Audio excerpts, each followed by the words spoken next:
8, 7, 6, 4, 3, 2, 1. आदाब दोस्तों, गजा के लिए आज एक बड़ी राहत और उम्मीद की खबरें सामने आई है, जो गजा वासियों के लिए किसी खुशखबरी से कम नहीं है।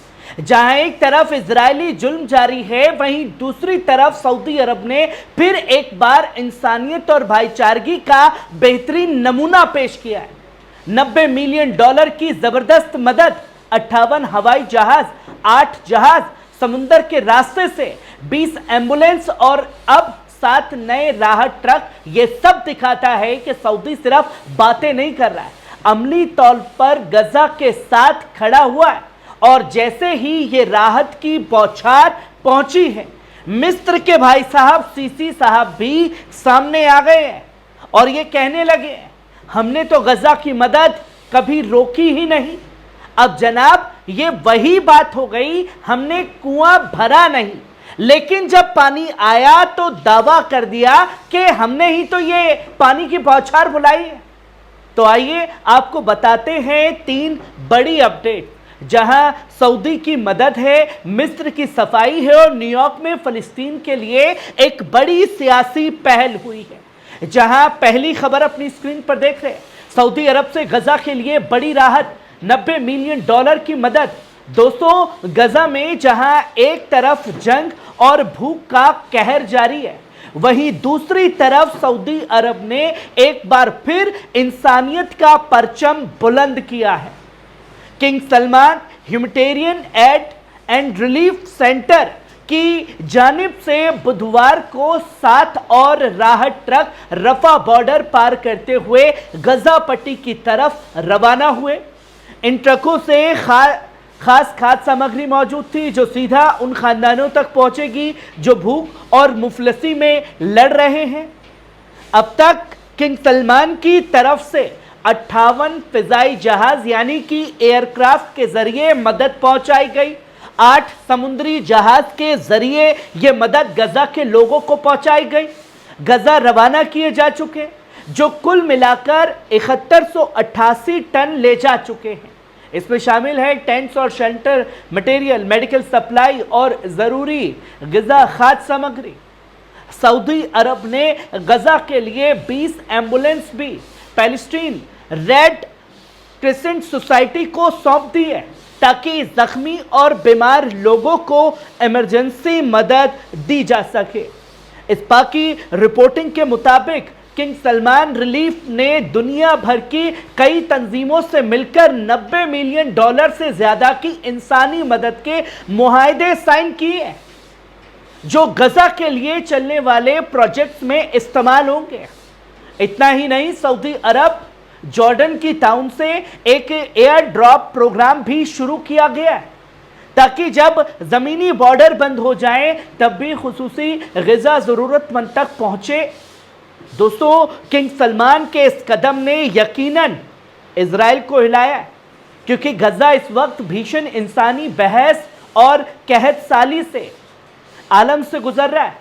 इस सूरत हाल में किंग सलमान की रिलीफ जैसे इंसानी मिशनों का जारी रहना निहायत ही अहम है, खासकर जब हालात रोज बद से बदतर हो रहे हैं। अब कुछ लोग आएंगे, ज्ञान देंगे कि नदीम भाई सऊदी की तारीफ कर रहे हैं। अगर अच्छा कदम करोगे, उठाओगे, तो यकीनन तारीफ भी की जाएगी जो गजा के लिए किया गया। वहीं आप दूसरी खबर देखिए, फिलिस्तीन के मसले को हल करने के लिए इस वक्त न्यूयॉर्क में एक अहम और आला सतह की कॉन्फ्रेंस भी चल रही है, जिसकी मुश्तरका सदारत कर रहा है सऊदी अरब और फ्रांस। इस कॉन्फ्रेंस का नाम दिया गया है international conference on the peaceful statement of the questions of Palestine and the implementations of the 2 state solution.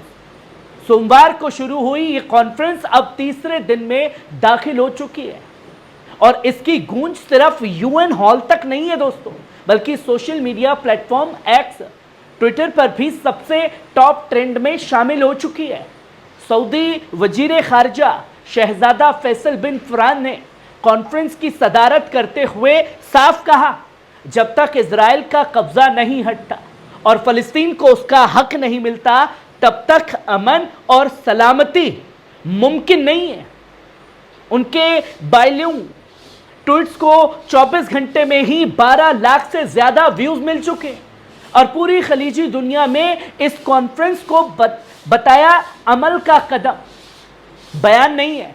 इस कॉन्फ्रेंस में अब तक 50 से ज्यादा देश शिरकत कर चुके हैं और 2 अहम दस्तावेज तैयार किए जा चुके हैं, जिनमें फ़लस्तीन इजराइल तनाज़े की तारीख, ब्रिटिश मैडेट का इख्तिमाम और 1947 का यूएन प्लान भी सब शामिल किया गया है। कुवैती स्कॉलर और सऊदी डिप्लोमेट्स ने साफ तौर पर कहा है कि सऊदी अरब अब सिर्फ हमदर्दी नहीं, लीडर बन चुका है, जो 2 रियासती हल के लिए एक नई राह खोल रहा है।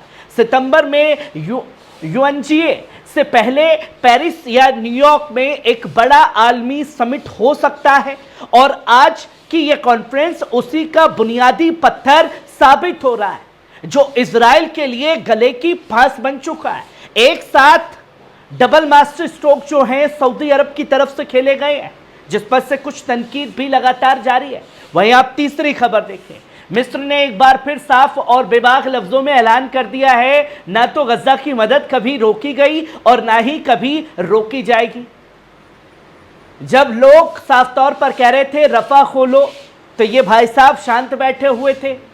अब जब लाखों टन की मदद गजा पहुंचने लगी है, तो कहीं बुराई ना हो इसलिए सामने आ गए और तमाम तरीके की बयानबाजी जारी है, जहां कहते हैं कि जंग का फौरन खात्मा होना चाहिए, इंसानी राहत रसद गजा तक पहुंचनी चाहिए और कैदियों की रिहाई। उन्होंने बताया कि कुछ लोग मिस्र के रफा बॉर्डर को लेकर गलत फहमियां फैला रहे हैं, जैसे मानो ये दरवाजा सिर्फ मिस्र की मर्जी से खुलता बंद होता है, मगर असल हकीकत यह है कि रफा बॉर्डर का दूसरा हिस्सा इस वक्त इजरायली फौज के कब्जे में है। क्या तुम्हारे पास सेना नहीं है? तुम हटा नहीं सकते थे और देशों की मदद लेकर के गजा के लिए कदम नहीं उठा सकते थे? यह सबसे बड़ा सवाल खड़ा हो रहा है। और जब मदद पहुंच रही है तो मिस्र ने रफा और करम अबू सलेम दोनों रास्तों से रोज सैकड़ों ट्रक के जरिए गजा में राहत पहुंचाई है। कई बार तो 1200 से ज्यादा ट्रक बॉर्डर पर हफ्तों तक रुके रहे, जिससे गिजाई सामान तक खराब हो गया, लेकिन मिस्र ने यह नुकसान बर्दाश्त किया और पीछे नहीं हटा। ये बताना भी पड़ रहा है। मदबूली ने यह भी ऐलान किया कि प्रेसिडेंट अब्दुल फतह अल सीसी के हुक्म पर मिस्र ने 4 फौजी ट्रांसपोर्ट जहाज रवाना किए, जो उन इलाकों में एयर ड्रॉप कर रहा है जहां जमीनी पहुंच मुमकिन नहीं। बराबर में जाकर के अपनी ताकत दिखा सकते थे, पर हवाई रास्ते से मदद पहुंचा रहे हैं। आलमी मंसूबे का हिस्सा बन चुका है।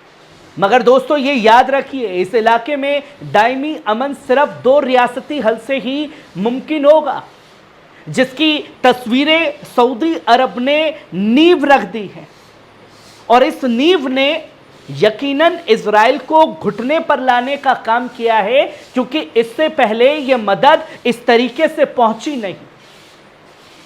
पहले लोग रुकावट के तौर पर आ रहे थे कि करके आगे के चलिए मदद पहुंचाते हैं, पर अब एक साथ सब लोग मदद के लिए पहुंचे हैं, तो इजराइल को भी घुटने टेकने के लिए मजबूर होना पड़ा है। और इजराइल को घुटने क्यों टेकने पड़े? जब इजराइल का बाप डोनाल्ड ट्रंप भी अरब देशों में पहुंचता है, तो ट्रिलियन बिलियन की मदद जो है वो पहुंचाई जाती है। अब बेटे को बचाए या ट्रिलियन बिलियन बचाए, तो बाप का बेटे पर प्रेशर और बेटे को अंत में घुटने टेकने पड़े। मदद की जो सामग्री है वो जाने की इजाजत दी जा रही है और इजराइल से इस बार इजाजत नहीं ली जा रही, सीधा मदद पहुंचाई जा रही। ये तस्वीरें लगातार सामने हैं और सऊदी के इस कदम ने यकीनन एक इतिहास रच दिया है। दोस्तों कैसी लगी खबर? कमेंट बॉक्स में आकर के अपनी राय जरूर दीजिएगा। शुक्रिया।